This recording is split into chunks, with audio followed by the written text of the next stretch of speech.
the Go Gopher Podcast with Mike Grimm, episode number 176. I am Mike Grimm, voice of the Golden Gophers, and welcome back to the podcast. We're talking Golden Gopher track and field this week and going in-depth on the men's side of things with their fantastic 7th place finish in the country.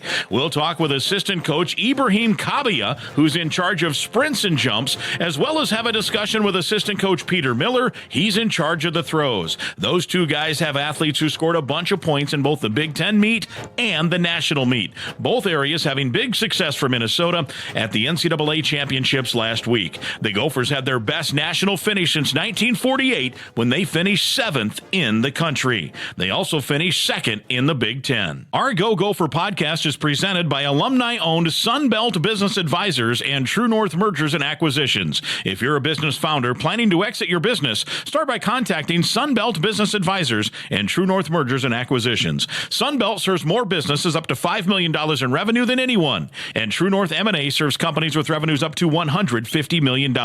Get a confidential, no cost, no obligation business valuation started today. Hey, make the most of your life's work. Visit sunbeltminnesota.com or tnma.com today. Affinity Plus Federal Credit Union is also a big sponsor of the Go Gopher podcast. Life math is complicated, and Affinity Plus Federal Credit Union makes it easier with local financial experts available to help in person or virtually. Go to affinityplus.org/Go Gophers for more info. That's affinityplus.org/Go Gophers for more info. They have an award-winning mobile app, so check that out as well. The Go Gopher podcast is also presented by OnX Maps. Find out how to download the OnX Fish app for free by listening to the Go Gopher podcast. We're podcasting episode 176 from the Aquarius Home Services studio. We invite you to subscribe to the Go Gopher podcast. It's free to subscribe, and you can go back and listen to previous podcasts for free as well. Last week, for example, we had a big one. We talked Gopher football recruiting with the great Ryan Burns of Gopher Illustrated, one of our most listened to podcasts ever. Still some timely stuff in there, so if you missed it, go back and have a listen. This week, we're thrilled to be talking Golden Gopher track and field, and we'll do that next. I'm Clay Geary, walk-on turned scholarship wide receiver for Gopher football. And I'm Ben Utek, U of M alumni, Super Bowl champion, and Tony Dungy Uncommon Award winner. We understand championship culture, which is why we're part of the True North family of companies. True North invests in only elite teams, like the champion team at Sunbelt Business Advisors, Minnesota's largest seller of companies.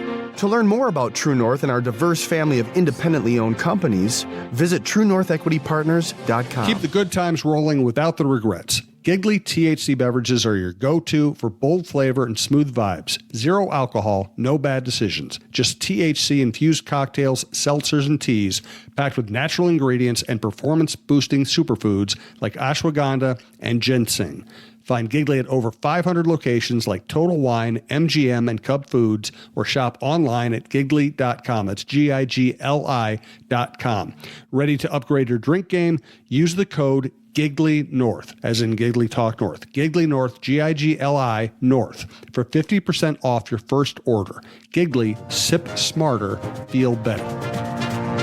It's episode 176, the Go Gopher podcast. We're talking Golden Gopher men's track and field, and we have a couple of assistant coaches that we want to chat with, and batting leadoff will be the guy who has coached a national champion thrower and the number 2 guy, all in the same year. Pete Miller joins us, and Coach, good to see you, and what a season, huh? Yeah, well, first off, thanks for having me. I appreciate any publicity we can get for track and field.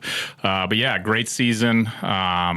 Started out in December, and it's going to go till September, it sounds like. And so it's a long season, but the NCAA portion of it has been really spectacular, and it's a great group of kids that I get to work with. So yeah, and you've got such success here. So we had a few weeks ago, we had Kostas Zaltos on, and he's in his final year and wins the Big Ten, wins the national championship. A year ago at this time, we had Agalos on. Both those guys are from Greece, and he ends up finishing 2nd, and he's progressing. And who knows, maybe next year he's got something more for everybody else out there, right? What have those two guys meant to kind of what this program's about? When you think about their trek from both of them from Greece, you were able to get in on them. Here they are, and producing in not just some way, but in a major, impactful way.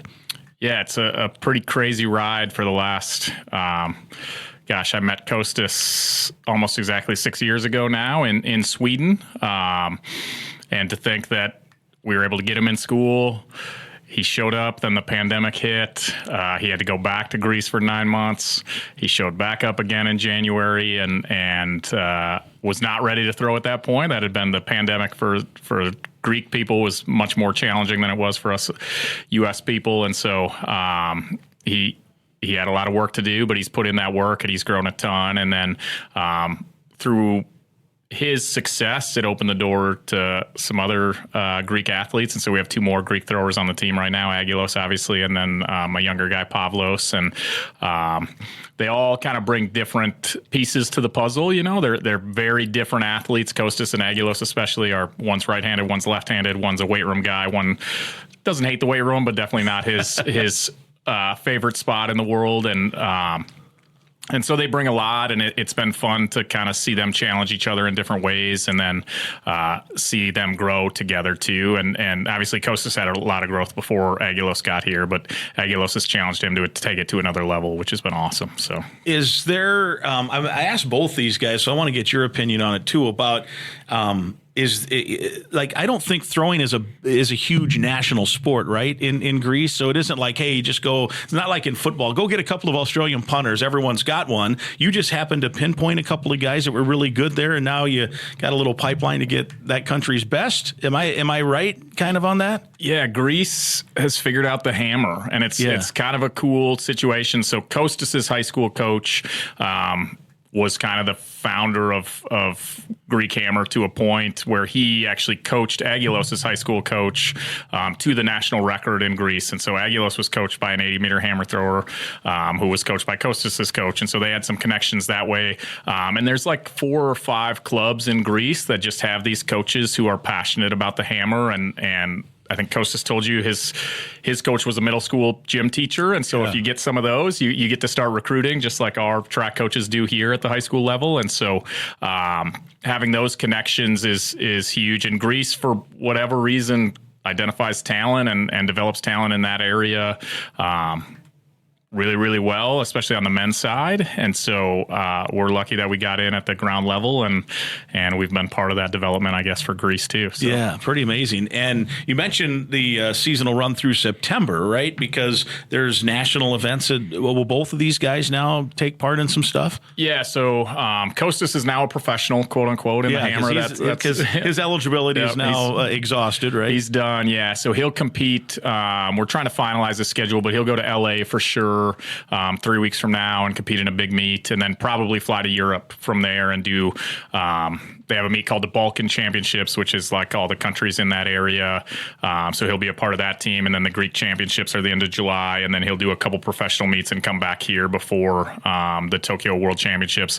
Aguilos is younger. And so there's every 2 years, there's a really big meet in Europe, the European Under-23 Championships, which is in Bergen, Norway, July 19th and 20th, I think, are the days that he would throw. So his season beyond the NCAA season, obviously we tried to set him up to throw really far during the NCAA season, but his whole goal has been that meet this entire year. Now he got the World Championship qualifier, so his season will go beyond that. But his whole goal is 2 years ago in Jerusalem was the European Under-20 Championships. He fouled out. And so he's got vengeance on his mind, and he's got some stuff to prove after that performance. He was one of the top guys going into that and was ready to throw far, but just had some foul issues. And so, July 19th in Bergen, Norway is kind of the next stage for him. And then he'll also hopefully do the Balkan Championships and Greek Champs. And then he'll come back here and actually start his fall classes a little bit early so that he can leave in September for 10 days. Wow. Holy cow. Do both those guys have possible Olympic possibilities, do you think? Yeah, I mean, it's crazy to say that, but yeah, I think they're both, I want to say Kostas is maybe 13th in the world right now as far as furthest throws, and Aguilos is 10th or 9th, maybe even higher than that. So yeah, I mean, they take 32 to the Olympics. The Olympics being in LA obviously is close to home for me, but for those guys, close to the University of Minnesota at least. And so using our resources for the next few years to try and better themselves. I think they're both guys that are capable by that point of being in medal contention and different things, as long as we can stay healthy and continue to be blessed with success. Yeah. I was impressed with Costas in that he, after the podcast, he was on, I think it was leading into the Big Ten, so a month or so ago, a little over a month. Because you know, international students there's some language barrier, and he showed none of that. I mean, he was thoughtful. He had long answers. He explained it, and so afterwards, it wasn't on the podcast. I said, "That's pretty cool." I said, "Have you spoke English your whole life?" And I think, if I'm remembering right, I think he said, "Nah, I started at 17 or 18, right?" Yeah, he to started learn English. I couldn't believe what how well spoken he was as a second language, I guess. One thing you'll find out about Costas, he likes to talk, whether it's Greek, whether it's English, it doesn't matter. He likes to talk. But he graduated high school not speaking any English, and then took a gap year after high school to prepare for the NCAA system. And that's when he took some very intensive English language lessons, had to take a TOEFL exam. It's an English language equivalency exam. And came, again, January of 2020, and his English was okay, but it wasn't great. But like I said, he likes to talk. So by the end of that semester, he was good. He was pretty fluent. And then he went home for a while and came back, and there were some challenges. But no, he does a great job. He's a great kid, one of the most well-liked throwers, one of the most well-liked track athletes across all the NCAA. I think you look at his Instagram and that stuff, he's a popular guy. Yeah, so. No doubt about it. And it was very impressive. I think people, a lot of times, whatever the athlete, whatever the sport is, observers sometimes just think of them as machines. Like and to do what he's doing, to take college classes when you're just learning English basically at the same time, and then COVID hits and all that stuff. Man, that's pretty impressive. Yeah, he's done an incredible job, and he's taken advantage of his time here. You know, he's got 2 degrees now. He's got his master's degree. For him to do what he did, and then on top of that, set the Big Ten record multiple times, and he scored 30 NCAA points. He won all 4 Big Ten meets that he was in. He's been a captain multiple times. He's been on our student athlete advisory committee. He's really used his time and his resources to better himself, and it's put him in a position to stay in the U.S. and use more resources here, but also, I mean, he's a popular guy. He's going to have opportunities, social media-wise, different things that'll open some doors for him once the throwing stuff is done. Yeah, so. He said he was doing some educational tidbits on his social media, just hammer throw tips. Yeah, he started a second Instagram thing, and I've told him to chill out on that a little bit, and let's focus on once you get through Tokyo, we can pick that up a little bit more. But we're on a mission here for the next few months to get it going. Yeah, to prove some people wrong. So he wins it, and then Aguilos finishes second. Going in, was it a coin toss as to who might win that thing, or were you feeling Costas would be the guy there? I mean, Aguilos won the prelim, and was looking pretty good in training. And then 2 days before the meet, we had a practice at Oregon, and Costas was doing some things I haven't seen him do in a long, long time. And at that point, I was like, okay, he's gonna be tough to beat this guy. Yeah. But you never know. Aguilos is a very gifted athlete and a great competitor himself, and so I think he very well could have won it. Obviously, you want the senior to win, and so I was happy that Costas did. But if it had gone the other way, I would have been pretty happy too. You know, first and second is first and second. But Costas has earned that. You know, he's led Aguilos for the last couple of years. Aguilos wouldn't be where he is without Costas, and so I think it means a lot to both those guys that Costas got it. And I know Aguilos is happy that he wasn't third. Yeah, so. and to use a track vernacular, he's kind of passing the baton here. What is the upside for Aguilos as a college thrower? I mean, what's his potential now? I mean, he can win it, right? He can win it now. Gosh, I mean, the NCAA record was set in 1995 by a USC thrower at 81 high. That guy won the Olympics in 1996. Wow. And so, the collegiate record is in the hammer throw is something that is mystical. You know, it's one of those records that no one ever felt would be broken. Aguilos beat that guy as a freshman. He beat that guy as a sophomore.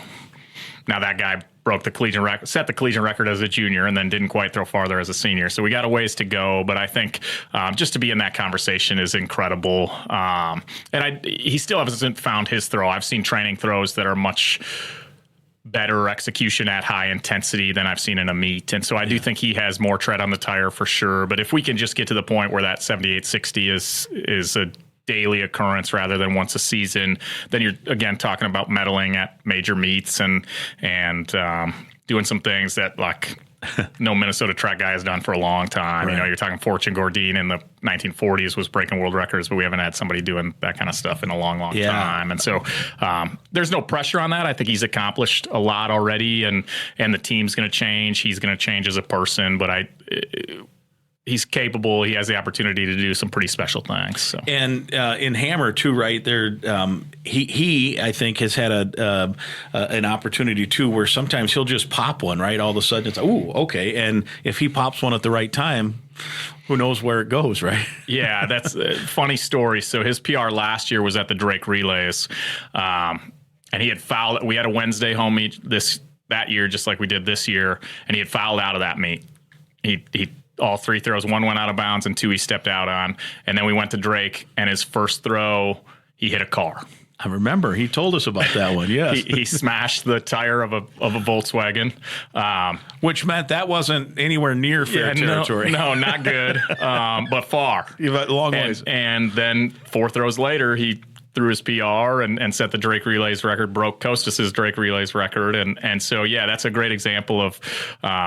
He's a bit of a slot machine still. He's still young, but sometimes you pull the pin on that slot machine and you hit jackpot for sure with that guy. So when he threw his 78-61, he threw 77 2 other times in that meet. And actually, his 5th throw was the 78-60. His 6th throw was better, but he just didn't have the same energy. It used a lot of energy celebrating, as you can imagine. So as you have a guy like that, and as the coach, then how do you get everything to be more consistent, and what kind of things now between now and let's say a year from now? We're hoping to talk about him winning it all, but what will have happened if he has the success you want to see him have? Yeah, I mean, there's no one thing, it's not like we got to change this and all of a sudden you're going to throw 78 meters every time.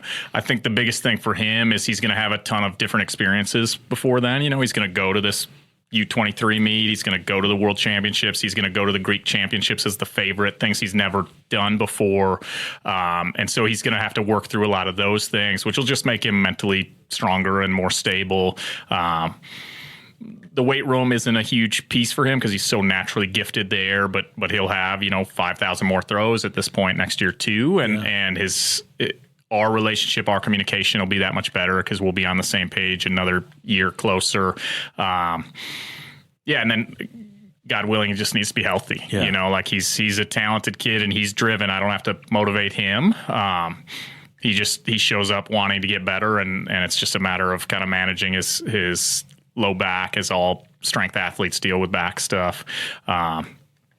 But yeah, it's not a motivation issue. It's nothing like that. It's just going to be managing the experience of the next year and then being healthy on the day. And there's some great throwers. Ole Miss kid is back, who was 3rd. The Air Force kid is back, who's 4th. We have a transfer coming in who's world class as well, from New Zealand. There's a bunch of there was another kid from Virginia that was hurt this year, and so it's not getting any easier.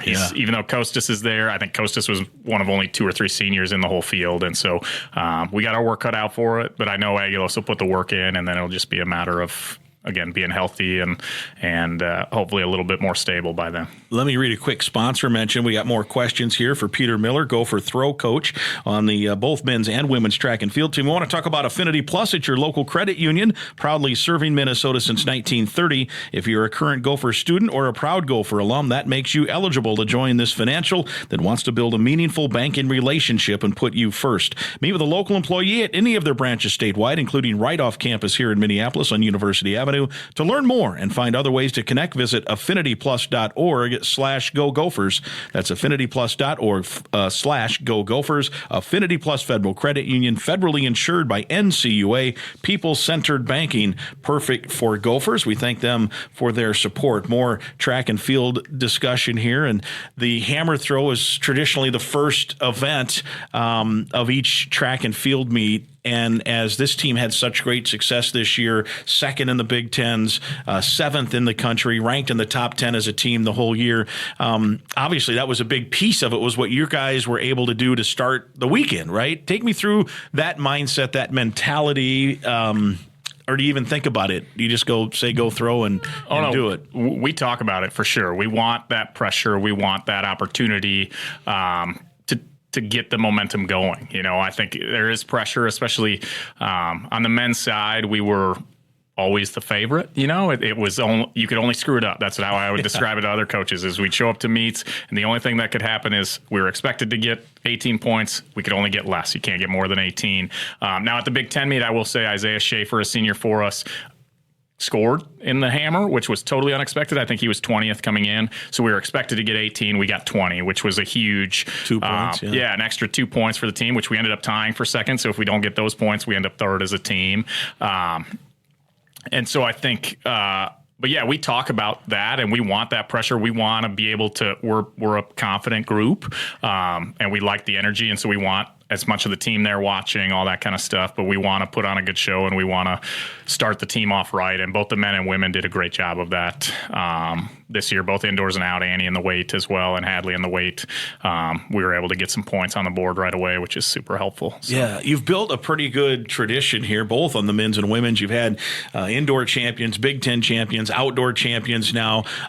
What is Peter Miller's secret sauce here to get what you're having accomplished? Yeah, there's not a secret sauce, especially not a Peter Miller secret sauce. We've got a great culture. We've got a great group of really hardworking kids that are, a good mix of international kids and Minnesota kids and Wisconsin kids and North Dakota kids that have come together, and the expectations are set now. It's gone back. I've coached the men since the 2019 season. I've coached the women for 12 years now. And we've had a lot of success. My first fall, I met with the women throwers and kind of asked, what are your guys' goals? And they said they want to be the best throws group in the Big Ten. And so I looked at it on paper and I was like, well, we can't do that. But none of you are seniors. They were all juniors and sophomores and freshmen. I said, in 2 years we can do that. And this is how we got to get there. And it started with that group. And 2 years later, we were scoring, I don't remember what it was, 40 or 50 points at the outdoor Big Ten meet. And so it started with that group, and it's just kind of built on itself. And, we've got, my boss is incredible, gives me the opportunity, the resources to be successful. Matt Bingle does a great job. He's a visionary guy. And so we're always thinking, about 2027 right now instead of about 2026. And so how we plan our roster, how we plan our budget, how we plan our travel, all that kind of stuff. There's a lot of thought that goes into that. But it really just takes the athletes being focused and to be cliche, embracing the process, like trust the process and don't think too far ahead. And they've done a great job of that. And this is a Big Ten institution. We should have expectations. We should expect to do big things. And so we set those expectations out at the beginning of the year, and we fight for them. When now that you've kind of established this, I'm not saying it's easy to go recruit, but how much can you hang your hat now on saying, look, here's our track record, and we see tools in whoever it is, some, male or female athlete. How much, again, not easy, but how much has that helped now with the track record you've laid down? Yeah, they'll answer the phone. Yeah. That's the first thing, right? Is like, or they'll reply to my DM on Instagram or whatever, So when I first got here, we had to just use kind of Midwest kids. And then I got a Canadian girl to come who was good. And she had success here. And so that opened the door to the next group. And then when I took over the men, we had a Norwegian guy who was good, and he got a lot better in the first year that I coached him. And so once you start to kind of show progress, then the next tier of kid will answer the phone or be interested in that. Aguilos was number 2 or number 3 in the world for his age group when he signed with Minnesota. And there's no way he comes to Minnesota or considers Minnesota if Costas hadn't been doing what Costas was doing. And so all of this is built on the backs of athletes past. I'm lucky to be paid full time to coach people to throw metal objects. Like as silly as that sounds, like that's what my job is. I don't have to teach. I don't have other stuff to do. So like I'm given a lot of resources. We better be good. Yeah. And you're scoring, and you certainly are getting it done. Matt Bingle was on a couple of weeks ago, and he talked about sitting down with the coaching staff 3 years ago and targeting 25. You just mentioned 27 as part of the plan too. And maybe you don't want to publicly talk about what the future holds. And I know that it may involve red shirts and different things in terms of track. You have to do this sometimes. So what does the future look like, immediate and long term? I think we just look at 27. I say that because Aguilos is a sophomore, Charles is a sophomore, Annie and Hadley are both sophomores. And so we know, or we have a good idea of what our roster, what the basis of our roster can be at that point. So then as we're recruiting, we're looking in the portal for kids with 2 years. We're looking at junior college kids, that kind of stuff to kind of build the next team. We know Allie Weimer's another one. We know we have a great team. Jaraso, Precious Opinion. I can keep going. There's a ton of talent that'll be greatest here. Name ever, by the way. Yes, for sure. And one of the greatest kids ever, too. So, but yeah, we know we have a strong sophomore group. And so we want to build around that and give them another, we had a lot of fun last week in Oregon, and we want to give more kids the opportunity to have that kind of fun. When you're cheering for sprinters and hurdlers and relays and hammer throwers and triple jumpers, it's a lot more fun than I'll pick on myself. The indoor national meet was just our 2 weight girls, and it didn't go great, and it wasn't a lot of fun, So it's a lot more fun when you have a big team around it. And so that's our goal, is always to make track a team sport, even though it is individual. And so how we manage our roster, even how we manage travel and equipment budget, all that kind of stuff is set up to try to give those kids an opportunity to have fun at the end of the year. Yeah. Well, hey, it was fun having a chance to chat and find out there is some secret sauce there. There's no doubt about it, but appreciate it. And what a fun season. Yeah, it's been incredible. And thank you again for letting me share my secret sauce. You got it. Absolutely. Peter Miller, it's episode 176. Hey, Gopher fans, the weather is warming up and it's time to hop in the boat. Let OnX Fish help you find the next best bite. The Fish app offers the most comprehensive fishing tool for increasing your success. Use the Fish app to find new places to fish and sort lakes by species, abundance, trophy, and keeper potential. OnX Fish also shows you hotspots, lake-by-lake regulations, private and public land ownership information, and more. Download OnX Fish on the App Store or go to onxmaps.com/fish to get more information about the app that's changing the game. We continue with episode 176. We're talking Golden Gopher track and field, and we have one of the great Gopher assistant coaches, Ibrahim Kabia. Is that right? Perfect. All right, we did it. How about that?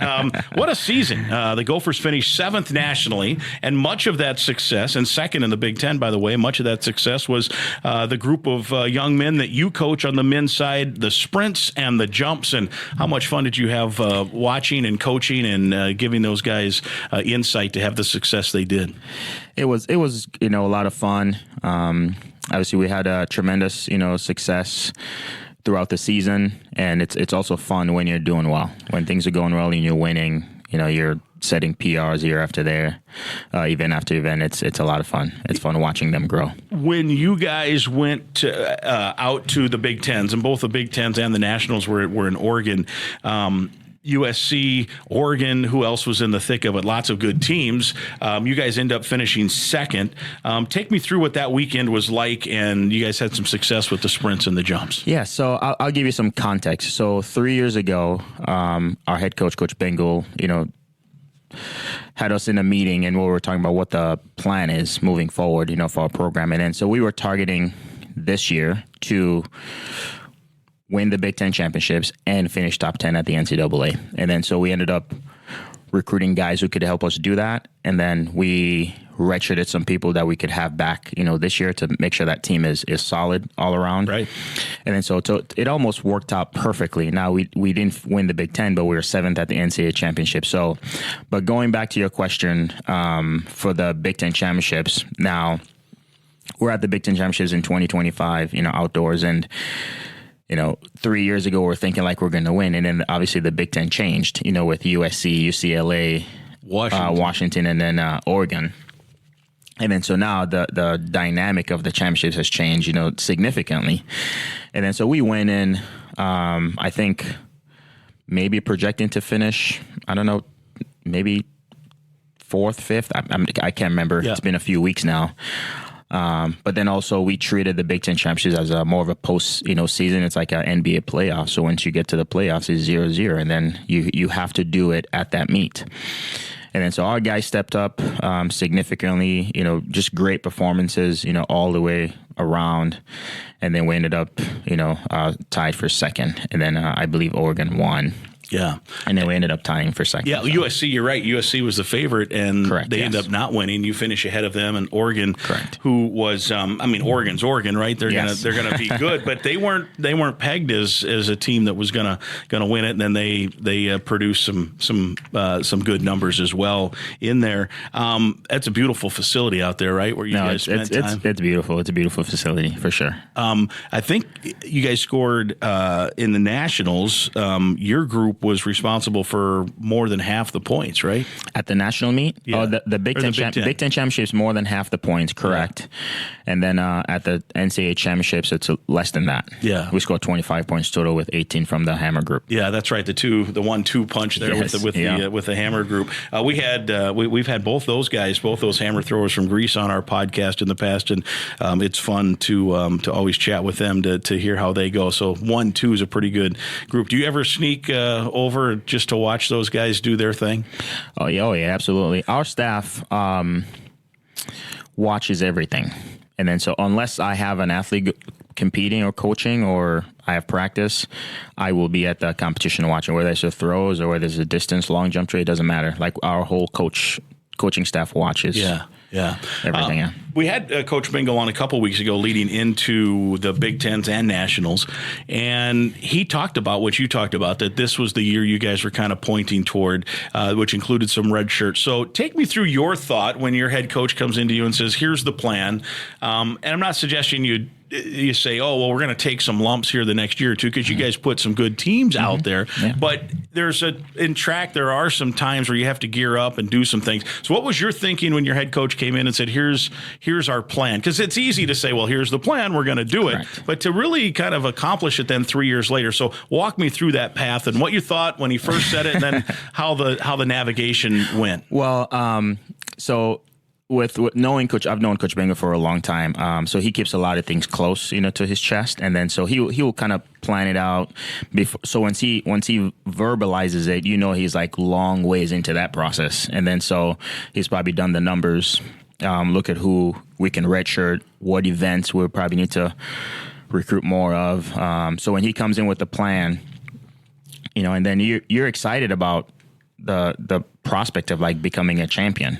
Now, how you work through that? Now you have to redshirt some people. Sometimes redshirting people can be a little bit irritating, if I'm being honest. Yeah. But the overall plan, kind of supersedes like whatever you're feeling at the moment.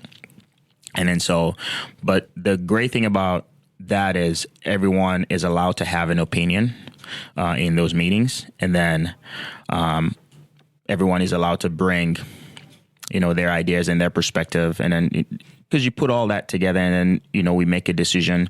So when we make a decision about, hey, 2025 Big Ten Outdoor Championships, we're trying to win, and then everybody is all in on that. Yeah. And then so there's not, oh, this is the head coach's plan to win a Big Ten championship. No, this is our coaching staff's plan to win a Big Ten championship. So it makes it a lot easier to buy in. And then you also have to have buy-in from the athletes, right? Absolutely, yes. Especially in today's day and age when transfer portal is pretty easy. Because I could see somebody saying, you want me to redshirt so we can worry about 2025 when I could maybe go do something this spring in a meet or, what have you. So how was that part of it in terms of working your way through expressing the plan and then having buy-in from your athletes? Well, ultimately, the athletes come to our program to have success.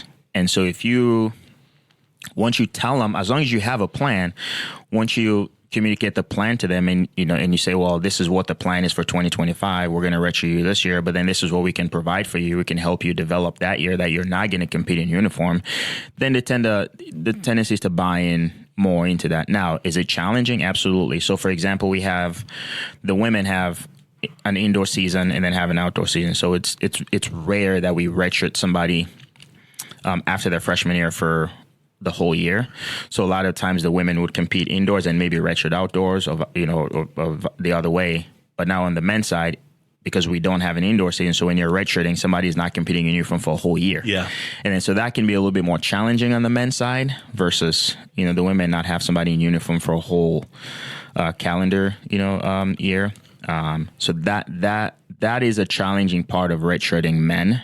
Right. Within our program. But I feel like our staff and our support staff have done a great job of kind of keeping them engaged throughout the redshirt season. And then so there's lots of meetings. They're part of, all the team meetings. They're practicing. They're competing unattached.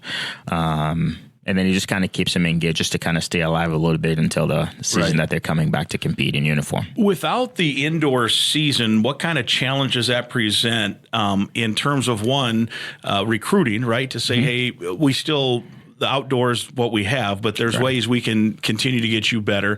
And given that situation, does that make this 7th place showing even more impressive? Do you think that? I think it makes absolutely. I think it makes it a lot more impressive. Just across the NCAA landscape. Like I was at the NCAA championships, and sometimes once the indoor season is going on, people forget that we have a men's program because we're not really competing. Right. But this year was it's been a little bit different just because we've had some great performances indoor, and then we have a great social media team where people are noticing like, oh man, like they're coming outdoors. And then so they kind of expected our men's team to come alive, a little bit out during the outdoor season because, we were posting some really, really good performances indoors. And then so it wasn't as shocking as probably it would have been, in the past. But still, once we get to the NCAA championship, you have a lot of coaches and athletes and staff from across the NCAA landscape rooting for us. Right. And then because you don't expect a team that doesn't have an indoor season and you have a colder climate weather, and then we're producing speed and power athletes, in track and field. And then so I don't think people were expecting that. So it just makes it a lot more impressive. We had a lot of coaches and people just across the NCAA they were rooting for us. I bet. It was crazy to just see that. That's pretty cool, no doubt. And we talked to Coach Bingle about it a little bit too, just in the general landscape of track and field. The idea to recruit to a cold weather place, and then and a lot from the Caribbean, a lot from Jamaica and Turks and whatever, all those places.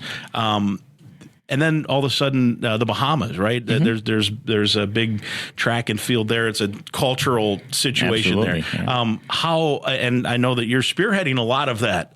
Take me through what has been the key to talking kids from warm, hot weather areas to say Minnesota's the place for you.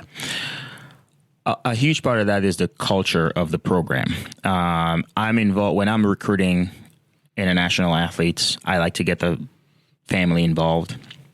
And a lot of times the parents want the athletes to go to a place where they're taken care of beyond just performing well, beyond the track performances.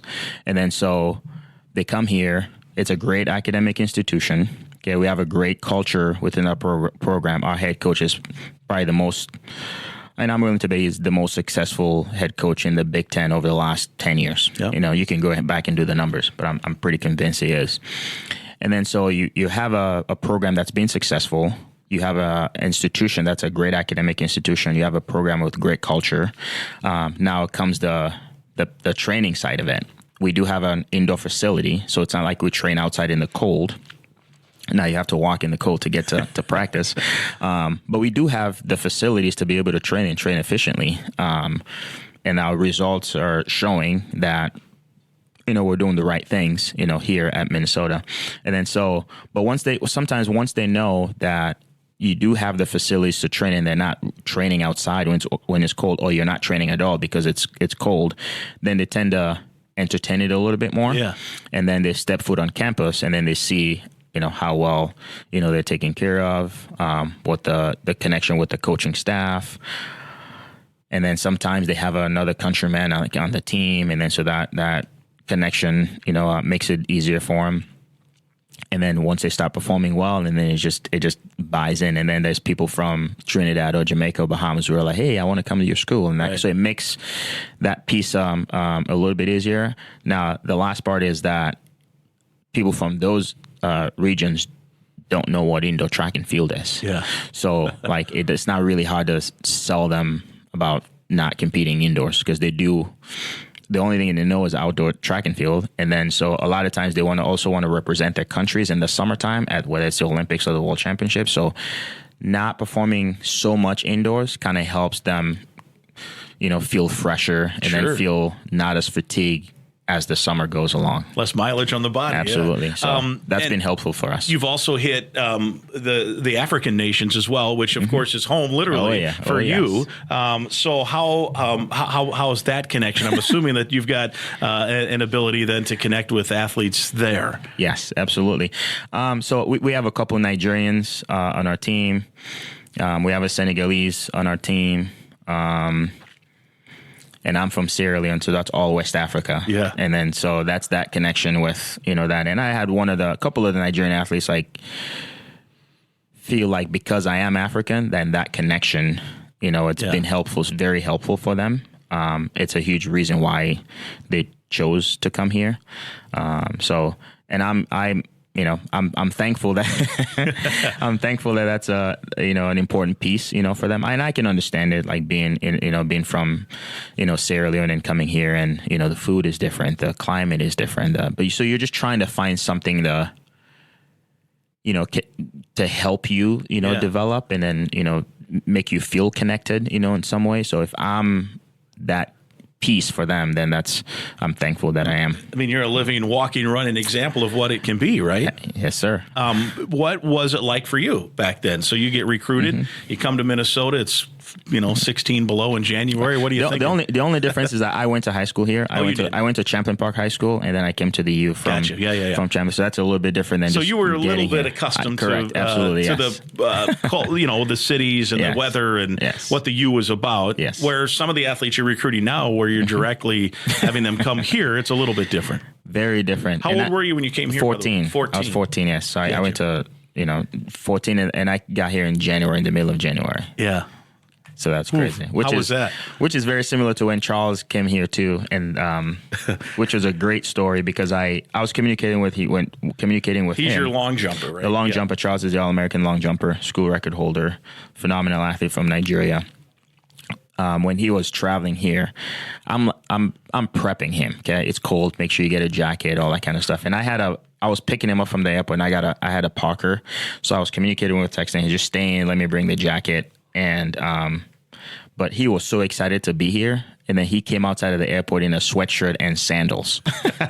It was -1. Oh my goodness! And then so he came outside and he started making. I don't remember what he was. Just started making some noises, which I didn't understand. And then he started tearing up a little bit because I think it was just a shock of the cold. And I was telling you to wait inside, so I get you the jacket. So I was able to give him the jacket. The car was warm, which was helpful. Sure. And then on the way to campus, he saw a guy, just some random guy by the airport, crossing the street in sweatshirt and shorts and shoes. He goes, "What is that guy?" He just couldn't comprehend the idea of somebody being into sweatshirt in that way. Yes, based on what he just experienced the last 10 minutes. Well, the good news is he didn't walk right back in and buy a ticket home, right? That is true. At that point. So here he is. I think he's adapting well. Yeah, and in talking with the two throwers from Greece, they talked about how immediately they felt at home here. Like they're talking like, look, I'm going to live after graduation here, maybe at least part of the year, because it is such a family feel with this track and field team. Absolutely. And I think it's a testament to our staff, because I do think that as much as I get paid for my athletes to run fast and jump far, there's a human element to this as well. Yeah. Making sure that they're doing okay. We do a lot of one-on-one meetings just because I think athletes will open up a little bit more when they're just one-on-one, with you. They a lot more open with the challenges that they're experiencing, and sometimes even the good times that they're experiencing, but they're more open to share that when you schedule one-on-one meetings with. So we try to do a good job of that. And then so some of the challenges that they have, some of them we're able to help them with, some of them we're not. And if we're not able to help them, we kind of gear them in the right direction of, where to go to get help. And then so they know that we deeply care about them and their well-being, whether they're running fast or not, or whether they're jumping far or not. They know that we're showing, okay, and that's sometimes that's what you want, not just in athletics, in every aspect of your life, and I think people tend to tend to buy in more when they know that there's a human side of it and it's not just business as usual. How much does your story help them too? You're a Big Ten champion as an athlete in the 100 meters, and you can talk to them what the experience is like from a firsthand. You know what's crazy? I don't talk to my athletes a ton about my experience. They tell me about my experience. Is that right? So like they will go online and find pictures and put it in the group chat. They'll find videos and put it in the group chat. And obviously when this movement all started, when I first got here with Keon Benjamin being my first athlete, first like sprinter that I recruited. So he's basically started all this whole movement of like, sprinters and hurdlers coming here. He mentioned that he would break the school record. And then so he's helped with, a lot of the recruiting efforts with people coming to campus. But their goal is to try to knock me out of the top 10 list. and I think right now, I went from being number one maybe 5 years ago to now it's like, I'm like maybe, I don't know, Trenton would know. I'm like fifth or sixth maybe. Fourth, he says. Okay. Yeah. Oh, look at that. Okay. One spot. Fourth. Yeah. But there's like people knocking on my door that still have eligibility. So by the time, I think over the next couple of years, I may or may not be on the top 10 list. But they've made that as a goal, of theirs. And then but as long as I'm the coach, I'm okay with it. Yeah, right. No doubt. You're helping these guys do well. Tell me about the 4x1, because that was kind of the marquee group that you had, won the Big Ten championship in record fashion, which was they set the Big Ten meet record, which was great, but it was their second fastest time. They had actually run a quicker 4x1 earlier in the season, right? At the Big Ten let me take you back to October. So we had Keon, Devin, and then Zion and Aaron, with Zion and Aaron being this is your first year. And then so we talked about what the goal would be like for because this is the first time I feel like I've had the pieces to run a really, really good football run. Like it's a mixture of experience and speed and just the group's connection and how bad they really, really wanted it. So we sat in October and figure out like, okay, let's set a goal here. And, quite honestly, we wanted to run sub 38. We wanted to run 37 something, which we knew was going to be very difficult. And then so we talked about that and I placed people in I made the decision about the legs really early and then just kind of work out, whatever issues that we're having, with the hand. I was just kind of work. Then it would give me 4, 5, 6 months to work on it. And then I felt like that was plenty of time. And then so we started off the season really hot. And then quick statement, for the outdoor season. And then so we went to the Big Ten championships. Now you have programs like USC who had 5 100-meter guys at the NCAA championships. And then so they have great coaching staff, and those guys have done a phenomenal job. So, but our guys are like, okay, it's the 4x1. They're going for the win. Okay. And then but we also try to find a way, how can we get the baton, how can we get the stick like moving through the zones? And then so that's how I coach it. It's easy to just have 4 people who are fast and just coach those people to get the baton around. I try to coach it in a way where I feel like the stick is moving and moving fast. And then so I think that's our advantage. Now, not to say that we don't have the guys. I mean, we have 2 10 flat guys and then 2 10-2 guys. Yeah. And then, so we still have speed. Right. But how can we manage? So I feel like that's how we're able to pull it off against, USC in the Big Ten championships, which we ran 38:54, which was our school record at the time, and then the Big Ten championship record. And then 2 weeks later, we went to the NCAA. A few weeks later, we went to the NCAA championships, ran 38:1 in the prelims. Which I think it's one of the fastest times in collegiate in the NCAA history. Yeah. With the same 4 people, and then it was a phenomenal season. Like we look at the videos all the time, and then even between the prelims and the finals, like the day after the prelims, we a couple of the guys sat down and looked at the videos, and I thought I was going to make some adjustment.